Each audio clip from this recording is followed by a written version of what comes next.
ವೀಕ್ಷಕರೇ ನಮಸ್ಕಾರ. ರುಚಿಯಾದಂತ ಇಡ್ಲಿಗೆ ಹಾಕೊಂಡು ತಿನ್ನೋಂಥ ಬೇಳೆ ಸಾಂಬಾರ್ ಬೇಳೆ ರಸನ ನಾನು ನಿಮಗೆ ಹೇಳ್ತಾ ಇದ್ದೀನಿ.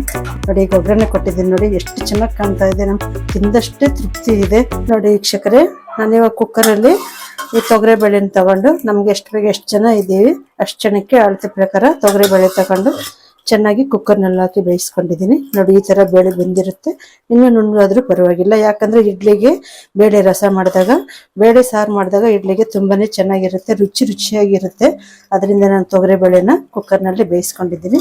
ಈಗ ರಸಂ ಮಾಡೋಕ್ಕೆ ಏನೇನು ತಗೊಂಡಿದ್ದೀನಿ ಅಂದ್ರೆ, ಈರುಳ್ಳಿ ತಗೊಂಡಿದ್ದೀನಿ, ಕರ್ಬೇವಿನ ಸೊಪ್ಪು ತಗೊಂಡಿದ್ದೀನಿ, ಕೊತ್ತಂಬರಿ ಸೊಪ್ಪು ಸ್ವಲ್ಪ ತಗೊಂಡಿದ್ದೀನಿ, 3 ಟೊಮೆಟೊ ಹಚ್ಕೊಂಡಿದ್ದೀನಿ, ಮತ್ತೆ ಬೆಳ್ಳುಳ್ಳಿ, ಜೀರಿಗೆ, ಮೆಣಸು, ಸ್ವಲ್ಪ ಉದ್ದಿನ ಕಾಳನ್ನ ಚೆನ್ನಾಗಿ ಚೆಚ್ಕೊಂಡಿದ್ದೀನಿ. ಯಾಕಂದ್ರೆ ಚೆಚ್ಚಿ ಹಾಕೋದ್ರಿಂದ ನಮಗೆ ಸಾಂಬಾರು ಘಮ ಘಮ ಅಂತ ರುಚಿ ಕೊಡುತ್ತೆ, ಅದರಿಂದ ಚೆಚ್ಕೊಂಡಿದ್ದೀನಿ. ಈಗ ನಾನು ಅದನ್ನೆಲ್ಲ ಈಗ ಒಗ್ಗರಣೆ ಮಾಡ್ಕೊಳ್ತೀನಿ. ಈಗ ಒಂದು ಬಾಂಡ್ಲಿ ಇಟ್ಟಿದ್ದೀನಿ ಸ್ಟವ್ ಮೇಲೆ. ಈ ಬಾಂಡ್ಲಿಗೆ ನಾನು ಫಸ್ಟ್ಗೆ ಎಣ್ಣೆ ಹಾಕ್ಕೊಂತೀನಿ. ಎಷ್ಟು ಬೇಕೋ ಅಷ್ಟು ಎಣ್ಣೆ ತಗೋಬಹುದು. ನಾನು ಕಡಿಮೆ ಹಾಕೊಂಡಿದ್ದೀನಿ, ಯಾಕಂದ್ರೆ ಎಣ್ಣೆ ಈ ಬೇಸಿಗೆ ಜಾಸ್ತಿ ತಿನ್ಬಾರ್ದು, ಆರೋಗ್ಯ ಕೆಡುತ್ತೆ. ಅದರಿಂದ ಸ್ವಲ್ಪನೇ ಎಣ್ಣೆ ತಗೊಂಡಿದ್ದೀನಿ.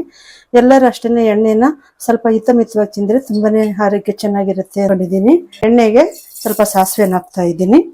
ಈಗ ಸಾಸಿವೆ ಹಾಕಿದ್ಮೇಲೆ ನಾನು ಈಗ ಇಷ್ಟೆಲ್ಲ ಸಾಮಾನು ಜೊತೆಗೆ ಸ್ವಲ್ಪ ಒಣಮೆಣಸಿನಕಾಯಿ ತಗೊಂಡಿದ್ದೀನಿ. ನಾನು ಕರ್ಬೇವಿನ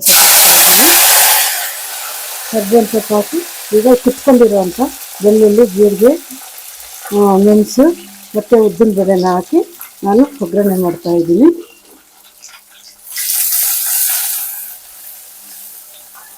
ನಾನು ಒಂದು 5 ಒಣಮೆಣಸಿನ್ಕಾಯಿನ, ಇದಕ್ಕೆ ಬ್ಯಾಡಗಿ ಮೆಣಸಿನ್ಕಾಯಿ, ದಪ್ಪ ಮೆಣಸಿನ್ಕಾಯಿನ ನಾನು ಇದು ಒಗ್ಗರಣೆಗೆ ಹಾಕ್ತಾ ಇದ್ದೀನಿ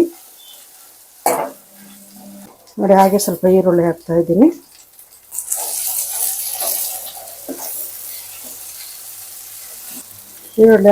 ಮತ್ತೆ ಈರುಳ್ಳಿ ಆದ್ಮೇಲೆ ಟೊಮೊಟೊ ಹಾಕ್ತಾ ಇದ್ದೀನಿ.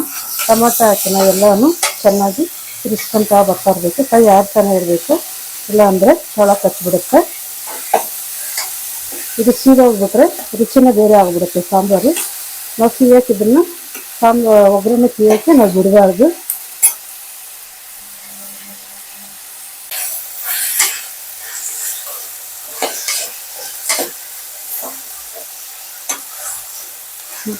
ನೋಡಿ, ಈಗ ತಿರ್ಸ್ಕೊಂತ ಇರಬೇಕು. ತಿರ್ಸ್ಕೊಂತ ಇದ್ರೆ ಬಿಸಿಗೆ ಅದು ಬೇಯ್ತಾ ಇರುತ್ತೆ.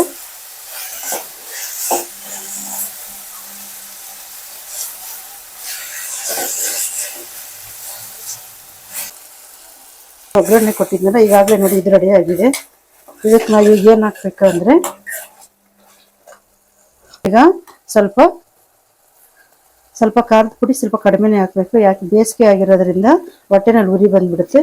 ಅದರಿಂದ ಸ್ವಲ್ಪ ಖಾರದ ಪುಡಿ ಹಾಕ್ತಾ ಇದ್ದೀನಿ ನೋಡಿ. 1 ಸ್ಪೂನು ಧನಿಯಾ ಪುಡಿ ಹಾಕ್ತಾ ಇದ್ದೀನಿ.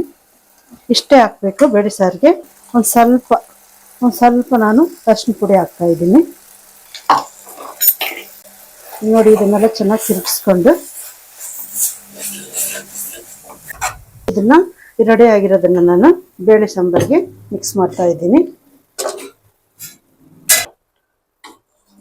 ಈಗ ನೋಡಿ, ನಾನು ಈ ಒಗ್ಗರಣೆನ ಬೇಳೆನ ಫಸ್ಟಾಗಿ ಬೇಯಿಸಿಟ್ಕೊಂಡಿದ್ದೆಲ್ಲ, ಅದಕ್ಕೆ ಇವಾಗ ನಾನು ಇದನ್ನ ಹಾಕ್ತಾ ಇದ್ದೀನಿ.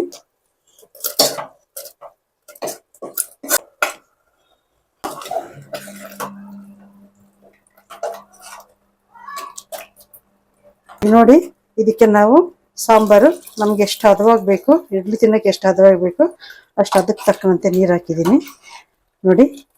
ಸಾಂಬಾರು ಈ ಕಲರ್ ನೋಡಿ, ಈಗ ಸಾಂಬಾರ್ ಕಲರ್ ಎಷ್ಟು ಚೆನ್ನಾಗಿ ಬಂದಿದೆ ನೋಡಿ. ಈಗ ಒಗ್ಗರಣೆ ಕೊಟ್ಟಿದ್ದೀನಿ ನೋಡಿ, ಎಷ್ಟು ಚೆನ್ನಾಗಿ ಕಾಣ್ತಾ ಇದೆ. ನಮ್ಗೆ ತಿಂದಷ್ಟೇ ತೃಪ್ತಿ ಇದೆ ನೋಡಿ.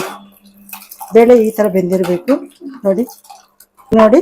ಎಲ್ಲ ಆದ್ಮೇಲೆ ಲಾಸ್ಟ್ಗೆ ನಾವು ರುಚಿಗೆ ತಕ್ಕಷ್ಟು ಉಪ್ಪು, ನಾವೆಷ್ಟು ಸಾಂಬಾರು ಮಾಡಿರ್ತೀವಿ ಅದಕ್ಕೆ ತಕ್ಕನಂಗೆ ಉಪ್ಪು ಹಾಕ್ಬಿಟ್ಟು ಚೆನ್ನಾಗಿ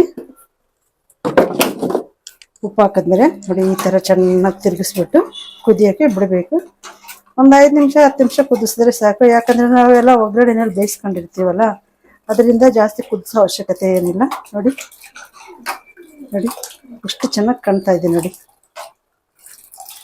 ಎಲ್ಲ ರಸಮೆಲ್ಲ ರೆಡಿ ಆಗಿದೆ. ನಾನು ನಿಮ್ಗೆಲ್ಲ ತಿಳಿಸ್ಕೊಟ್ಟಿದ್ದೀನಿ. ನಿಮ್ಗೆ ಇಷ್ಟ ಆದರೆ ಪ್ಲೀಸ್ ಕಮೆಂಟ್ ಮಾಡಿ.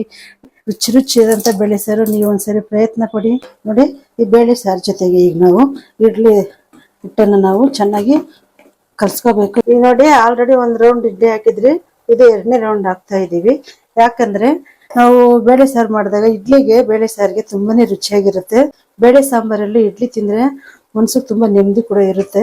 ಈಗ ನೋಡಿ ಅದರಿಂದ ನಾವು 2ನೇ ರೌಂಡಲ್ಲಿ ಈಗ ಇಡ್ಲಿನ ಮತ್ತೆ ಹಾಕ್ತಾ ಇದ್ದೀವಿ. ನೋಡಿ ಇಡ್ಲಿ ಹಿಟ್ಟು ಇಷ್ಟೇ ಹದವಾಗಿರ್ಬೇಕು, ತುಂಬಾ ನೀರಾಗಿರ್ಬಾರ್ದು, ಜಾಸ್ತಿ ಗಟ್ಟಿಯಾಗಿ ಕೂಡ ಇರಬಾರ್ದು, ಯಾಕಂದ್ರೆ ಇಡ್ಲಿ ಚೆನ್ನಾಗಿ ಬರಲ್ಲ. ನಾವು ಇಡ್ಲಿ ಪ್ಲೇಟ್ಗೆ ನಾವು ಎಣ್ಣೆ ಸವರ್ಕೋಬೇಕು, ಯಾಕಂದ್ರೆ ಇಡ್ಲಿ ನಾವು ತೆಗಿಬೇಕಾದ್ರೆ ಹಿಡಿಬಾರ್ದು. ನಾವು ಸ್ಪೂನ್ ಹಾಕಿ ಹಿಂಗೆ ಎತ್ತಿದ ತಕ್ಷಣ ಇಡ್ಲಿ ಚೆನ್ನಾಗಿ ಬರಬೇಕು. ಅದರಿಂದ ಇಡ್ಲಿ ಪ್ಲೇಟ್ಗೆ ಫಸ್ಟ್ ಎಣ್ಣೆ ಸವರ್ಕೊಂಡು ಈಗ ಇಡ್ಲಿ ಹಿಟ್ಟನ್ನು ಹಾಕಿ ಈಗ ನೋಡಿ ಇಡ್ತಾ ಇದ್ದೀನಿ.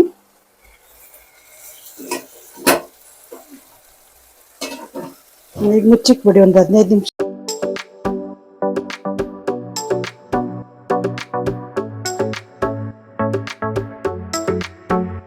ಈ ವಿಡಿಯೋ ನೋಡಿದ್ದಕ್ಕಾಗಿ ನಿಮ್ಮೆಲ್ಲರಿಗೂ ಧನ್ಯವಾದಗಳು. ಪ್ಲೀಸ್ ಸಬ್ಸ್ಕ್ರೈಬ್ ಮಾಡಿ.